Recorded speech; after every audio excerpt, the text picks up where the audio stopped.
বিজেপির বর্তমান অবস্থানে অসন্তুষ্ট প্রাক্তন সাংসদ রাজেন গোহাই। তিনি বললেন, বিজেপিতে বর্তমানে যা চলছে তা আশা করেননি।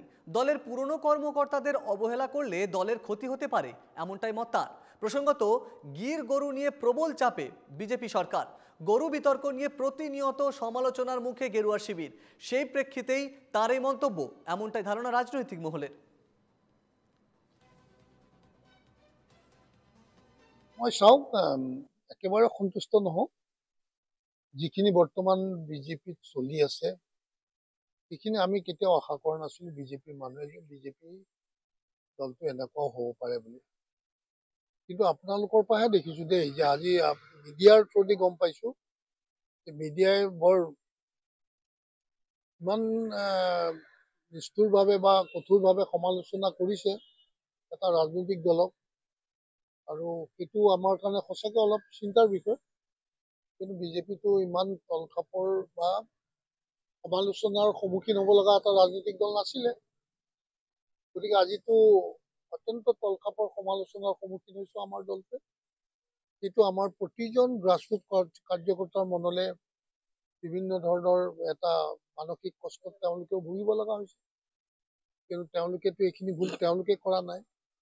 আমাৰ নেতৃত্বই যি ভুলেই নকৰক সেইটো নেতৃত্বই দায়িত্ব ল'ব লাগিব। যি নহওক, এইচব অসমৰ ৰাইজে নিৰীক্ষণ কৰি আছে আৰু বিচাৰোঁ যে আমাৰ দলটো পৰিৱৰ্তন আহক, ভাল হওক, সংস্কাৰমুখী হওক, আৰু যিটো সংস্কাৰ আমাৰ আছিল ভাৰতীয় জনতা পাৰ্টি, সেই সংস্কাৰৰ মাজতে আবদ্ধ থাকি দলটোক আগুৱাই নিলে ভাল হ'ব। ইমানেই বিচাৰোঁ। এলাগী কৰিছে নাই সেইটো ধৰক, সেইটোতো আমি দেখি আছোঁ। সেইটো তেওঁলোকে কিয় কৰিছে মই নাজানো, কৰিব নালাগিছিলে নিয়মমতে। দল বুলিলে দলৰ প্ৰতিটো কাৰ্যকৰ্তাৰে এটা মূল্য থাকিব লাগে, থকাটো উচিত, বা আদৰ মৰমটো পাব লাগে, বা গুৰুত্বখিনি পাব লাগে, বা আমন্ত্ৰিত হ'ব লাগে যিকোনো দলীয় কাৰ্যক্ৰমৰ কাৰণে। কিন্তু সেইখিনি নহ'ব যেতিয়া, নকৰিব যেতিয়া, তেতিয়া দলীয় কাৰ্যকৰ্তা ক্ষোভিত হোৱাটো স্বাভাৱিক।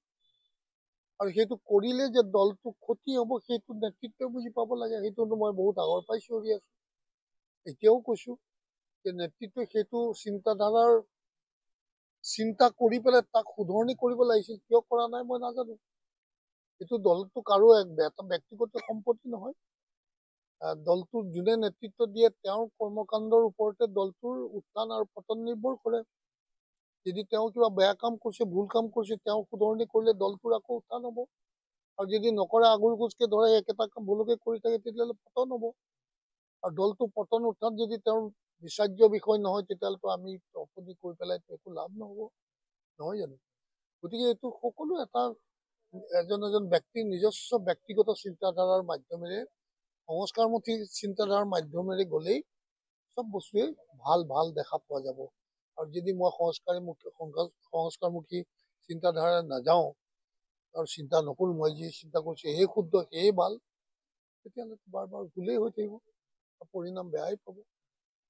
দলীয় কাৰ্যকৰ্তা পুৰণাখিনিক তেওঁতো আগভাগ লৈ পেলাই আগুৱাই আনিব লাগিছিল।